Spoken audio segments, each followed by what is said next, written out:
ভাই আমি টিভি আর্টিস্টদের ওনাদেরকে এগিয়ে রাখি। আমাদের অপি করিম, জাহিদ হাসান তারা কিন্তু ঠিকই একটা ছোট্ট ক্যারেক্টার। অপি করিমের কথা যদি বলি, উৎসবে কিন্তু তিনি করে গেছেন। তার কিন্তু ওই মানে ছুঁত মার্ক নাই যে ভাই আমি করব না। এবং তার চেয়ে বড় ব্যাপার, আপনি দেখেন সে নিজেকে কিভাবে ক্যারি করেন, শব্দ হুম, চয়ন আপনি দেখেন, তিনি এখনো কিভাবে কথা বলেন। তাকে সিয়ামের দাদি হিসেবে মানিয়ে যায়, হুম। সাকিবের দাদি হিসেবে মানিয়ে যায়। নিজেকে তিনি এতটা গ্রেসফুলি তিনি যেভাবে নিজেকে ক্যারি করেন, মানে এইটা নিয়ে তো আমাদের আলাদা পডকাস্ট করা উচিত। আমার দিলারা জামান নিয়ে 1 ঘন্টা কথা বলা উচিত। জয় চৌধুরী স্টেটমেন্ট দিল যে উনার মা নাকি জিয়াউর রহমান মারা যাবার পরে 7 দিন ভাত খায় নাই। কেমনটা লাগে? এই জয় চৌধুরী জাস্ট কয়েক মাস আগে মুজিবপুর পইড়া যে কান্নাকাটি বা মাকে নিয়ে, মানে ধরো মাকে নিয়ে একটা মিথ্যাচার করলে তো ওগুলো নিয়ে কথা বলা যায় না। মানে আমরা কি মানুষের তো করি? বুক আমরা কাঁপে, মানুষের তো বুক বুক কাঁপে, কাঁপ বুক মাকে নিয়ে কাঁপে না? ধরো কথা বলে বুক আমরা কাঁপে। আমরা এইটা না হয় ভাইয়া আমি অনেক কষ্টে তো মেনেও নিতে পারতাম। উনি কয়েকদিন আগে আরেকটা কথা বলছে যেটা আমি জীবনেও মানতে পারবো না, সেটা হচ্ছে ওনাকে নাকি মানুষ বাংলাদেশের রণবীর কাপুর বলে। আমার খারাপ লাগে আমাদের সাংবাদিক ভাইদের জন্য যে এগুলো তারা রেকর্ড করার সময় তারা হাসতে পারেন না। হাসি চেপে অনেক কষ্টে তাদেরকে ইন্টারভিউ গুলো নিতে হয় এবং সেগুলো প্রকাশ করতে হয় এডিট করে। তাহসানের যে প্রচন্ড পরিমাণ পিয়ারের লোভ আছে, এটা আমার সামনে তাহসান বলতে পারবে না। কারণ তাহসানকে নিয়ে আমি 3টা লাইভ করছি। তাহসানের যখন ডিভোর্স হয়, তাহসানের একটা কথা আমি স্টাক হয়ে গেছি। তাহসানের ঠিক আগে পিছে অপূর্বর ডিভোর্স হয়েছে। তো তানভীর ভাই, ডিভোর্সের যে পিয়ার, যে আলোচনা হচ্ছে, অপূর্বকে নিয়ে সে ধরনের আলোচনা হয়নি।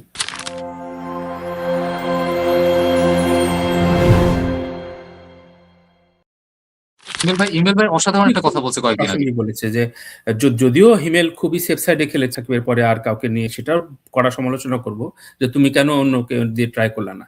তো কিন্তু ও যে বলছে সিনিয়র অ্যাক্টরদের নিয়ে দারুণ কথা বলছে যে সিনিয়র অ্যাক্টর আসলেও ববিতাকে অ্যাপ্রোচ করা যায় না, বলে যে আমার মতো করে আলমগীর বলি, সোহেল রানা বলি, উজ্জ্বল বলি, এরা কত বছর ধরে অভিনয় করে না, ক্যামেরার সামনে আসে না। অথচ দেখো বাইরের দেশে, বারবার বলি, বাইরের দেশে ওমপুরি মারা যাওয়ার আগ পর্যন্ত কাজ করে গেছেন। আর আগ পর্যন্ত চিন্তা করো, এবং কত সিনিয়র অ্যাক্টর। তো এই জায়গাগুলো খুবই মানে সিগনিফিকেন্ট। আর একটা কথা, এদিক রাজনীতি থেকে বিশেষ এদিক থেকে ভাই আমি টিভি আর্টিস্টদের ওনাদেরকে এগিয়ে রাখি। আমাদের অপি করিম, জাহিদ হাসান তারা কিন্তু ঠিকই একটা ছোট্ট ক্যারেক্টার। অপি করিমের কথা যদি বলি, উৎসবে কিন্তু তিনি করে গেছেন। তার কিন্তু ওই মানে ছুঁত মার্ক নাই যে ভাই আমি করব না। মানে সে সুযোগ দেখছে, ভালো স্ক্রিপ্ট করে দিলারা ফেলছে। জামানকে ধরো 100 বার হ্যাঁ, স্যালুট করতে হয়। দিলারা জামান, একদমই, হোয়াট এ লাইফ! একদমই। মানে কি গ্লোরিয়াস লাইফ, তাই না? মানে একটা এবং তার চেয়ে বড় ব্যাপার, আপনি দেখেন সে নিজেকে কিভাবে ক্যারি করেন। উফ, তার শব্দ হুম, চয়ন আপনি দেখেন, তিনি এখনো কিভাবে কথা বলেন। তাকে সিয়ামের দাদি হিসেবে মানিয়ে যায়, হুম, সাকিবের দাদি হিসেবে মানিয়ে যায়। নিজেকে তিনি এতটা গ্রেসফুলি তিনি যেভাবে নিজেকে হুম। ক্যারি করেন, মানে এইটা নিয়ে তো আমাদের আলাদা পডকাস্ট করা উচিত। আমার দিলারা জামান নিয়ে 1 ঘন্টা কথা বলা উচিত একদিন, একটা এটা মানুষ নিয়ে আসলে কিভাবে কথা করতেছে। বলবো। আমাদের Dilara Zaman, Ferdousi Majumdar cult True. Figure আসলে, সত্যি হুম। কথা। আমরা একদিন এটা নিয়ে একটু পড়াশোনা করে একটা একটা টপিকে তোমার সাথে আলাপ করবো। একটা কথা মন্তব্য আমি শুনতে চাই। ধরো জয় চৌধুরী, আমাদের আমাদের শিল্পী সমিতির নির্বাচন তো ধরো 3-4 বছর ধরে এমন এক, তারও বেশি, মানে জায়েদ নিপুণের এই কেওয়াজ থেকে শুরু করে যে ক্লাউনে পরিণত হয়েছে, মানে এটা নিয়ে কথা বলতেও আমার মানে ঘেন্না লাগে। জয় চৌধুরী গত পরশুদিন বলল, স্টেটমেন্ট দিল যে উনার মা নাকি জিয়াউর রহমান মারা যাবার পরে 7 দিন ভাত খায় নাই। মানে চিন্তা করো কেমনটা লাগে? মানে এই জয় চৌধুরী জাস্ট কয়েক মাস আগে মুজিবপুর পইড়া যে কান্নাকাটি শেখ মুজিবের জন্য, এই জয় তো শেখ চৌধুরী ওর মা, মুজিবের সিনেমা তো করছে না, টুঙ্গিপাড়ার খোকা না কোন সিনেমা একটা করছে না, মেবি কোনটা জানি না, জানি। ওর ওর ফিল্ম ক্যারিয়ার সম্পর্কে আমার খুব একটা আগ্রহ নাই, মানে ওর অভিনয় এখনো শিখে নাই। কিন্তু এই যে পদের লোভে, মানে এখন সাধারণ সম্পাদক হিসেবে দাঁড়াবে, এই পদের জন্য ওর মা নাকি জিয়া রহমান মরার পরে 7 দিন ভাত খায় নাই। এই যে মিথ্যাচার, এবং একটা শিল্পী, ওর যে শিল্পী পরিচয় দেয়, এটা এটা তুমি কোন লেভেলে তুমি ইয়ে করবা? এবং এটা নিয়ে কেউ কথা বলছে না, যেহেতু রুলিং পার্টিটা রুলিং। হাই হাই কথা বললে আবার কি, তাহলে কথা বলে 2টা বিপদ মনে করছে অনেকে, যে ওর সমালোচনা করলে কি আমি জিয়াউর রহমানের সমালোচনা করে ফেললাম। এই যে একটা ক্লিশে অবস্থান, এগুলো গণমাধ্যমে প্রচার করা হচ্ছে, সে বোল্ডলি বলতেছে, তা মাকে নিয়ে, মানে ধরো মাকে নিয়ে একটা মিথ্যাচার করলে তো ওগুলো নিয়ে কথা বলা যায় না। মানে আমরা কি মানুষের তো করি? বুক আমরা কাঁপে, মানুষের তো বুক কাঁপে, বুক মাকে নিয়ে কাঁপে না? এটা না হয় ভাইয়া আমি অনেক কষ্টে তো মেনেও নিতে পারতাম। উনি কয়েকদিন আগে আরেকটা কথা বলছে যেটা আমি জীবনেও মানতে পারবো না, সেটা হচ্ছে ওনাকে নাকি মানুষ বাংলাদেশের রণবীর কাপুর বলে। ওহ, না, আপনি এটা বলেন মানে, উনি কি তো ওনার সিনেমার এদেরকে নিয়ে ক্যারিয়ার কি বা ক্যারিয়ার গ্রাফ কি, ওনাকে কে বাংলাদেশের রণবীর কাপুর বলে? নাকি উনি এটা স্বপ্নে দেখেন না কি, মানে উনি কি জানেন উনি রণবীর কাপুরের কয়টা সিনেমা দেখছেন? আই ডাউট, আমি জানি না। রণবীর কাপুর ইন্টারভিউ দেখছেন কিনা আমার সন্দেহ আছে আসলে। সত্যি সত্যি খুবই দুঃখজনক। এবং সেগুলা আমার খারাপ লাগে আমাদের সাংবাদিক ভাইদের জন্য যে এগুলো তারা রেকর্ড করার সময় তারা হাসতে পারেন না। হাসি চেপে অনেক কষ্টে তাদেরকে ইন্টারভিউ গুলো নিতে হয় এবং সেগুলো প্রকাশ করতে হয় এডিট করে। সত্যি সত্যি মানে আমি আমি আমি খালি দেখি ওর মুখের দিকে চায় থাকি যে এ কথা কইতেছো। রণবীর কাপুর বলে আমার মা ঘুমাইতে পারে না, এই খাইতে পারে না, এগুলো কইতেছে। মানে একটা ছেলে কোন লেভেলের মূর্খ আপনি ডিরেল হইল। খাইতে পারেন নাই বলতে পারেন, আপনার তো জানা উচিত অ্যাটলিস্ট একটা মানুষ না খেয়ে কয়দিন থাকতে পারে, ১.৫ থেকে ২ দিন। আপনি ৭-৮ দিন বলতেছেন, ৭-৮ দিন সিরিয়াসলি? মানে ধরো মানে যদি ফোন করে বলে তারেক রহমান যে কালকে তোমাকে প্রেসিডেন্ট করব, তাও তো ৭ দিন বলা উচিত না। মানে একটা লেভেল থাকে তো।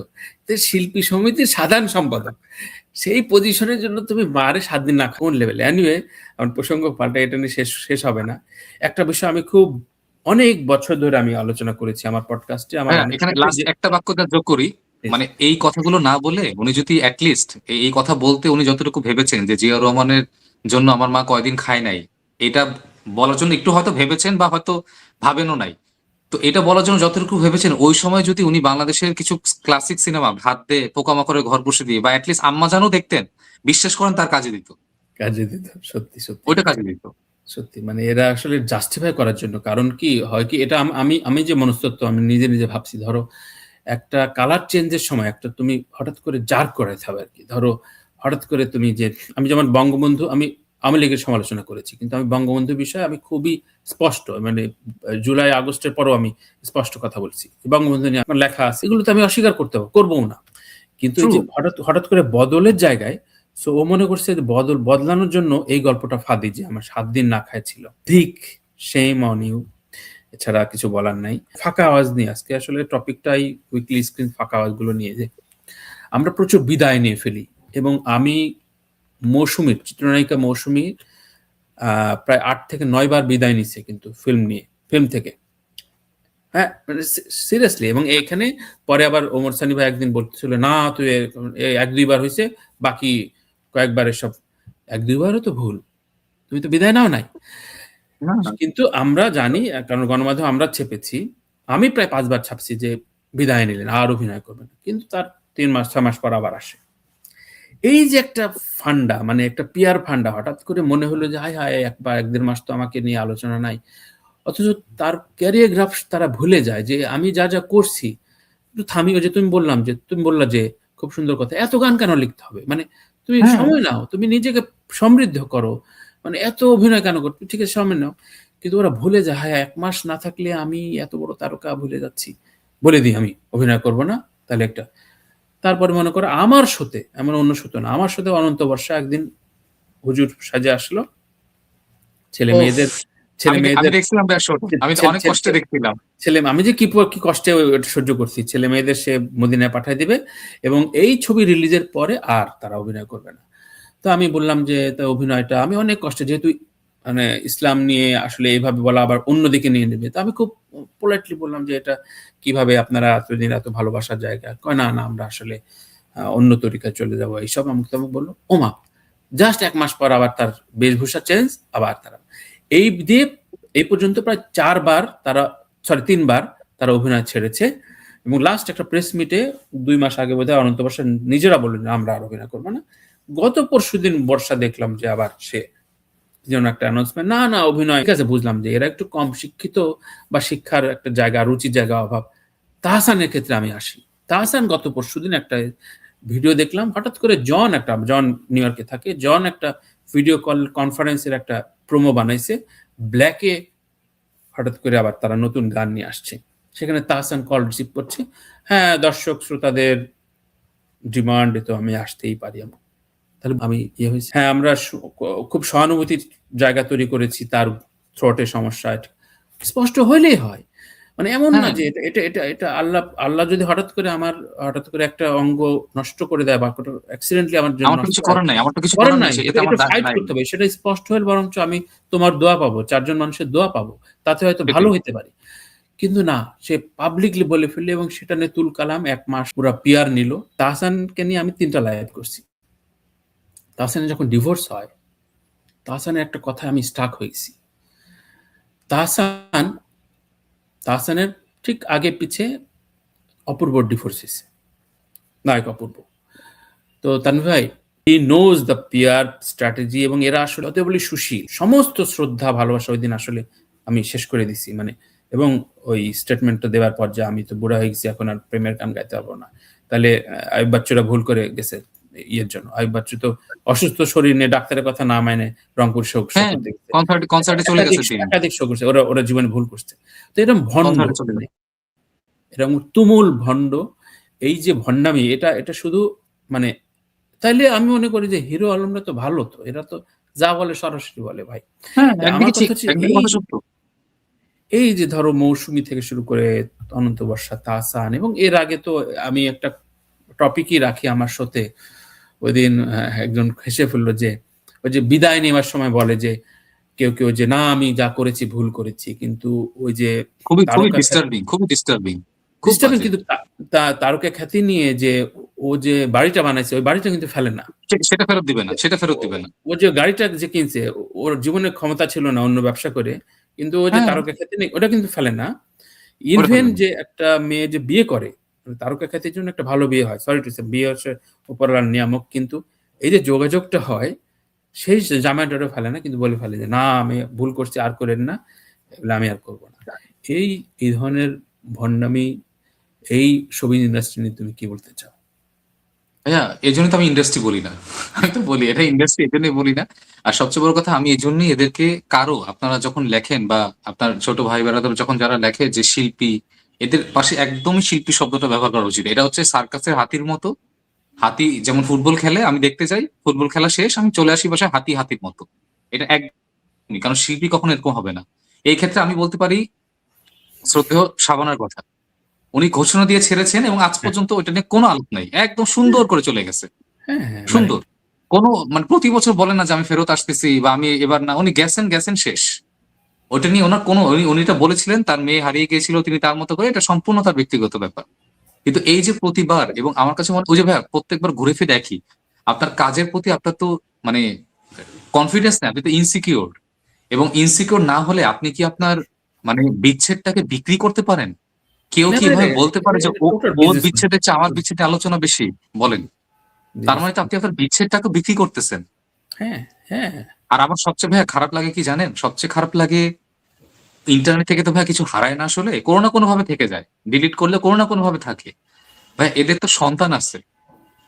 এরা ভবিষ্যতে বড় হয়ে এসব যখন দেখবে বা এদের আশেপাশের সহপাঠীরা যদি এদেরকে এটা নিয়ে বুলি করে, তাদের জন্য আমার খারাপ লাগে। যে তখন তারা দোষ ছাড়াই শুধু বাবা-মার ভুল সিদ্ধান্তের কারণে বা ভুল বক্তব্যের কারণে বা ভুল চিন্তাধারার কারণে তারা সাফার করে। এটা খারাপ লাগবে। এবং এজন্য না ভাইয়া, তারা ওই যে সময়ের সাথে হারিয়ে যায়, মনে রাখে না মানুষজন।